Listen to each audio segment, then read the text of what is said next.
Hey, good day, happy travelers. Vacation Travel Hacks here with a strategy guide, intro to strategy on Disney's Hollywood Studios, a up-and-coming resort. This video is geared towards the vacation planner. You could be, it's been a long time since you've gone to Disney World. This could be your first time going to Disney World. You've put the investment, you said, hey, I'm going to pump thousands of dollars into this vacation. And you're watching this in the spirit of, hey, since I'm making that investment, let's make sure I've put myself in the situation to have as much fun as possible, not run the family into the ground, and make it a memory success. What I'm trying to do in these videos is demonstrated on this next slide. I'm trying to save you money, time, and your feet. Ideally, the purpose of these videos is to accomplish an outcome of something on the left, where you go in, there's some method to the madness, there's some a flow, a sequence. Left doesn't happen without a little bit of knowledge, a little bit of awareness, some preparation, some luck, maybe even a little bit of luck. I have done the right, the image on the right.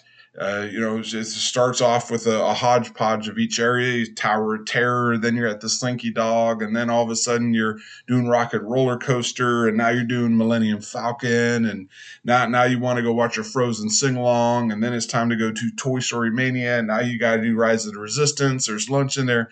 This is everywhere. I've literally done the map that you've seen here. The goal is to do the left. Unfortunately, I wasn't very seasoned. I'm the family planner for a group of 8. So I do the best I can. But at the end of the day, people look at the family planner and say, hey, what happened? Well, that's what happened. So that's the purpose of these videos. Team, let's talk about Disney's Hollywood Studios. To get to Hollywood Studios, unlike the other ones where there's a myriad of ways to arrive, there's 3 likely outcomes. One is a boat. If you're staying at Yacht Club, Beach Club, Dolphin, Swan, or the Boardwalk, you could take a boat, dock there, walk through security, you're in. You could take the Skyliner, boom, you're in.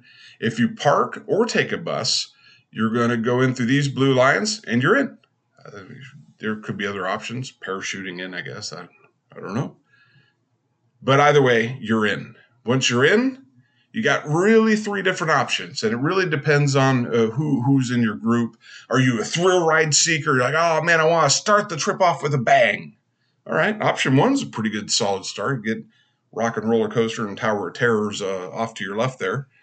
What if you're maybe more of a Star Wars person? All right, option 2 is off to the right. Then there's option 3. What if you're a Toy Story person? Then there's a third option. Just try to avoid that first thing I covered in the slide here. You don't want to be this person. I'm going to try to help you be this person. Let's hop into it. Hollywood Boulevard, you just cleared security. You're in through the ticket. Great opportunity to take some pictures here at the crossroads of the world. Opportunity to spend some money up and down. Starbucks is located here. We always tell you where the Starbucks are, as well as restrooms are located right here. If you just need to get the trip started off also, they are located over here in between the gift shops. So lots of restrooms as Disney has. No rides in this slide. If you're here for a popcorn bucket, that can be located right here. We will head up into Sunset Boulevard. Main attractions is the Rock and Roller Coaster. It's the guitar. Pretty cool roller coaster. One of my favorites. Very smooth. Tower of Terror, if you like drops, you'll love the Tower of Terror. Cars Academy, if you're a big fan of the cars, you can go meet and greet. Ice cream is located right about here at this booth. Fantasmic is right up this path. Great nighttime show. Pretty fantastic. I always enjoyed the Disney evening shows. And Beauty and the Beast Live. As you continue on, you work your way back down towards where you came in, and you got a pretty cool restaurant, the Brown Derby. The Disney Junior Dance Party is just around the corner of the Brown Derby. Voyage of the Little Mermaid You got Mickey and Minnie's Runaway Railway right here at the center stage. And all up and down here, you'll see like parades. If you go on the May the 5th, the Star Wars thing, they may have a Star Wars parade. They used to have a Star Wars parade all the time. You see Toy Story dudes, drumming, and all sorts of things go up and down this particular area. You can do Star Wars Launch Bay meet and greets. Want to meet Kylo Ren, BB-8, etc. And this is where they used to have the nighttime show, the Star Wars Spectacular. I believe they're doing an animation nighttime spectacular. It's really just kind of a theater projecting a picture on the theater right there with the occasional nighttime firework. They used to have that Star Wars one was spectacular. I hope they bring that back. Let's continue on. You make your way down Walt Disney World Presents here. Pretty cool video about how Walt got things started. If you need Joffrey's, there's coffee over here, bathrooms over here, another concession stand over here, and Toy Story Land. Picture opportunity here. Lots of people taking pictures, meet and greet with Buzz and Woody and the gang.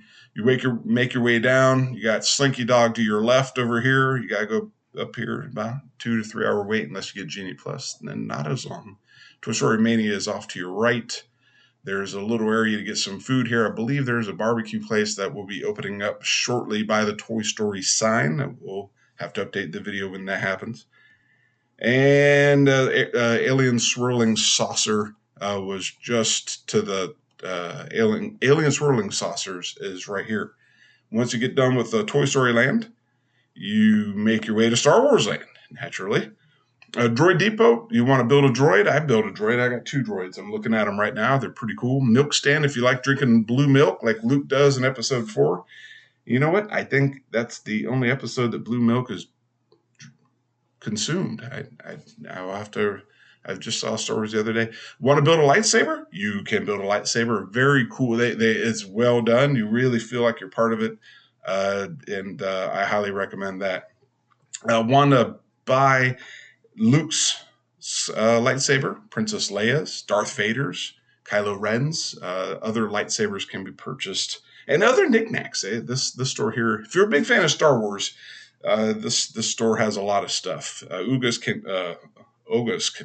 Apologies. If you want to feel like you're in the beverage area that's in episode 4, that is for you. I went in. I saw, and I went out. Millennium Falcon, great opportunity, great, well done, well built. The ride's fun. Everyone wants to be a pilot, and it is a lot of fun. Then there's some food, and then a bunch of like selling stuff, a bunch of knickknacks, another selling stuff, Resistance Supply, and of course Rise of the Resistance. I highly recommend Rise of the Resistance. It's well done. I enjoyed it. Very cool ride if you have not had the opportunity to ride it. You come out of Star Wars Land, you're in the Grand Avenue Commissary area. You pop out. If you go to the right, you got your Muppet Show. You go a little further down, you have Mama's Melrose. Great Italian place. Get to sit down. Can have some flatbread, have some spaghetti and meatballs. That is what I get. Pop out of there. Off to your right is Star Tours. Off to the left is Sci-Fi Dining. Pretty neat. You act like you're taken back in time, probably 60, 70 years ago, where you were in a car and there's a speaker next to it and there's a black and white screen of old sci-fi movies from another couple generations back. Commissary Lane is a good place for a quick service meal. If you hop out around, Indiana Jones is a pretty cool production. And I just did the Frozen sing-along in January, and it was... I'm not going to lie. I enjoyed it. It was very funny. I laughed quite a bit. The characters there did a great job. We'll finish up our tour at Echo Lake. Character meet and greet, character dining event, apologies, at Hollywood and Vine, 50s Primetime Cafe. You get treated. Their shtick is, you get like meatloaf, and if you got your elbows on the table, the cast members there will be like, hey, get your off the table, and you didn't eat all your corn, you don't get dessert. So it's kind of a cool experience to go back in time. The dinosaur here is actually an ice cream stand. Great ice cream. Dockside Diner, if you're in the mood for a chili dog or a hot dog or other items of the sort, that will take you right there. So in short, You are now oriented to the different lands. And in the succeeding videos, we'll kind of talk about how to kind of put together a plan. And it depends on how many people you're going with. If you're going with a bunch of people like, you choose, I don't care, then you're lucky. If you're going with a bunch of people that have opinions, getting the time and what you're in your head, you'll be like, oh man, we'll be able to go when it opens and we'll be able to go when it closes. So the next series of videos will kind of tackle those political, diplomatic, strategic planning challenges. It can be done. I've done it. As a matter of fact, in the past several trips, I've been able to work it through and accomplish a lot of the key tasks, eat at the key places, do what we want to do. That's something to look forward to. And I hope this helps. Let me know if I can help further. And, as we say, well, see you in the next video.